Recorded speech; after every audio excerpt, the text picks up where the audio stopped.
Hi అండి అందరికీ కూడా. ఈరోజు మనం నేర్చుకోబోతున్న పాఠ్యాంశం 3వ తరగతి తెలుగు 9వ పాఠ్యాంశం మా ఊరి ఏరు. ప్రతి పాఠ్యాంశం వెనకాల కూడా మనకి ఈ మాసపు పాట ఈ మాసపు కథ అనేది ఇవ్వడం జరుగుతుందని చెప్పుకున్నాం కదండి.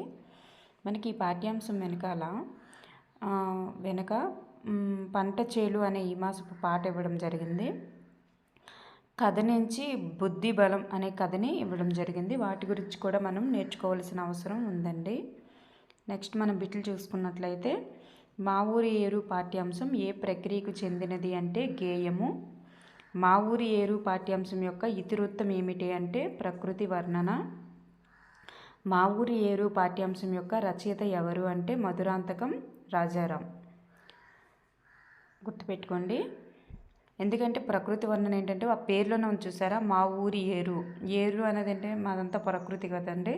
అందుకే ఈ పాఠ్యాంశం యొక్క ఇతివృత్తం ప్రకృతిని ఎలా వర్ణిస్తారని చెప్పేసి. నెక్స్ట్ గేయం రూపంలో ఉంటుంది కాబట్టి ఈ ప్రక్రియ అనేది గేయం. నెక్స్ట్ మనం చూసుకున్నట్లయితే రచయిత ఎవరు అంటే మధురాంతకం రాజారాం. రచయిత పేరు మధురాంతకం రాజారాం. ఈయన కాలము జననం చూస్తే 5/10/1930.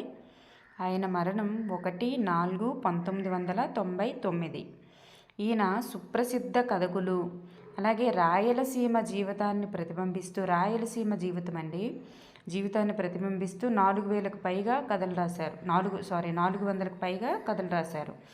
ఎవరి జీవితాన్ని అంటే రాయలసీమ. మధురాంతకం రాజారాం అనగానే మీకు రాయలసీమ అనే విషయం గుర్తుకు రావాలి.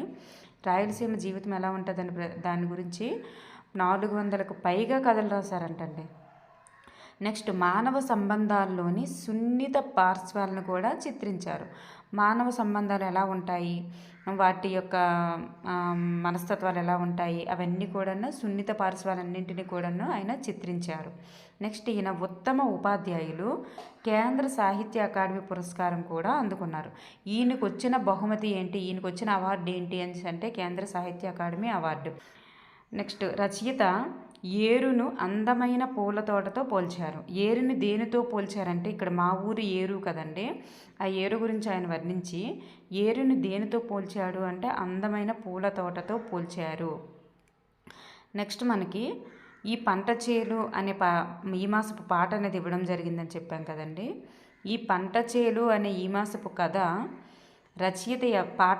పాట యొక్క రచయిత ఎవరు అంటే పాలగుమ్మి విశ్వనాథం గారు. 1 minute అండి ప్లీజ్. పాలగుమ్మి విశ్వనాథం గారు. ఈయన ఆకాశవాణిలో పనిచేశారు. ఆకాశవాణిలో పనిచేసిన రచయిత ఎవరు అని కూడా అడగొచ్చు. లలిత సంగీతాన్ని ప్రచారం చేశారు. ఏ సంగీతానికి ప్రచారం చేశారంటే లలిత సంగీతము. వేలాది పాటలకు సంగీత కృతులు కూడా చేశారు గీతకర్త. మనకి ఇక్కడ పాట, ఈ పంట చేలు అనే పాటను రచించారంటేనా ఆయన సంగీతంకి సంబంధించిన వ్యక్తి అని మనం గుర్తుపెట్టుకోవచ్చు. పాలగుమ్మి విశ్వనాథం గారు ఆకాశవాణిలో పనిచేశారు. నెక్స్ట్ లలిత సంగీతానికి ప్రచారం కల్పించారు. వేలాది పాటలకు సంగీతం కూర్చారు. గీతకర్త. గీతం అంటే పాట కదండి, గీతకర్త. నెక్స్ట్ మనకి ఈ మాసపు కథ అనేది బుద్ధి బలము అనేది ఇవ్వడం జరిగింది. ఈ బుద్ధి బలము అనే కథని మనకి పంచతంత్ర కథల నుండి తీసుకోబడింది. ఇక్కడ నుంచి అంటే పంచతంత్ర కథల నుండి తీసుకుని రాబడింది. ఈ కథల గురించి మనకి చూసుకున్నట్లయితే ఈ కథలో సింహం పేరు బాసురకం అండి. సింహం పేరు బాసురకం. నెక్స్ట్ ఈ పాఠ్యాంశం వెనకాల ఉన్న కొన్ని బిట్లు, అలాగే పాఠ్యాంశం నుంచి కొన్ని ప్రశ్నలు కూడా చూసుకుందాం. క్రింది పదాలను చదవండి, ఆ అభ్యాసంలో ఇచ్చిన పేరాలో గుర్తించండి. మనకి ఇక్కడ ఒక పదం ఇచ్చారు. మనకి ఆ అభ్యాసంలో ఎక్కడ ఆ పదం అనేది వచ్చిందో దాన్ని సొంత వాక్యంలో రాయమని చెప్పేసి అన్నారు. మా ఊరు పాడి పంటలతో సస్యశ్యామలంగా ఉంది. సస్యశ్యామలం అనే పదం మా ఊరు పాడి పంటలతో సస్యశ్యామలంగా ఉంటుంది. నెక్స్ట్ ఆప్యాయంగా అనే పదం మా అమ్మమ్మ ఆప్యాయంగా నాకు పాయసం చేసి ఇచ్చింది. ప్రయాణం, మేమందరం రైలులో తిరుపతికి ప్రయాణమయ్యాము. పుట్టింది, మా ఆవుకు పెయ్యదూడ పుట్టింది. పాయలు, గోదావరి సముద్రంలో కలిసేటప్పుడు 7 పాయలుగా చీలింది. ఇలా ఉంటుంది. నెక్స్ట్ మనం గీత గీసిన పదాలకు సమానార్థం గల పదాలు రాయండి. అంటే సమానార్థం అంటే ఏంటి, పర్యాయ పదం లేదా అర్థము. ఇక్కడ బాటకు ఇరువైపులా పూల మొక్కలు ఉన్నాయి. ఇరువైపులా అంటే 2 వైపులా అని. నెక్స్ట్ మా గ్రామంలో ఏడాదికి ఒకసారి జాతర జరుగుతుంది. ఏడాదికి అంటే సంవత్సరానికి ఒకసారి అని. గాలిపట్టం వినువీధిలో ఎగురుతుంది. వినువీధి అంటే ఆకాశ వీధి అని. నెక్స్ట్ ఏటికి ఇరువైపులా డాష్ పొదరిండ్లు. ఏటికి ఇరువైపులా మొగలి పొదరిండ్లు. నెక్స్ట్ మధుర సుగంధము డాష్ జల్లు. దిక్కులను జల్లు. నెక్స్ట్ హోర హూరున రొదలు డాష్ ముట్టు. వినువీధి ముట్టు. మున్నాళ్ళ డాష్ మాయేటి వరద. తిరునాళ్ళ. మున్నాళ్ళ తిరునాళ్ళు మాయేటి వరద.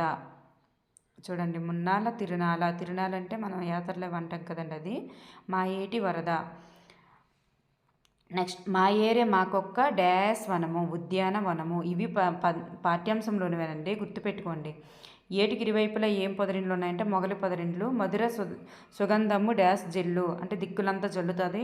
హోరహోరిన రొదలు డాష్ ముట్ట అంటే వినువీధి ఆకాశ విధిలో ముడుతున్నాయి. నెక్స్ట్ మున్నాళ్ళు డాష్ మా ఏటి వరద అంటే తిరణాల అంటే ఎప్పుడు కూడా మున్నాళ్ళు అంటే ఎప్పుడు ఎల్లప్పుడు కూడా జాతరలా ఉంటుంది మా ఏటి వరద అని. మా ఏరే మాకొక్క డాష్ వనము అంటే ఉద్యానవనము.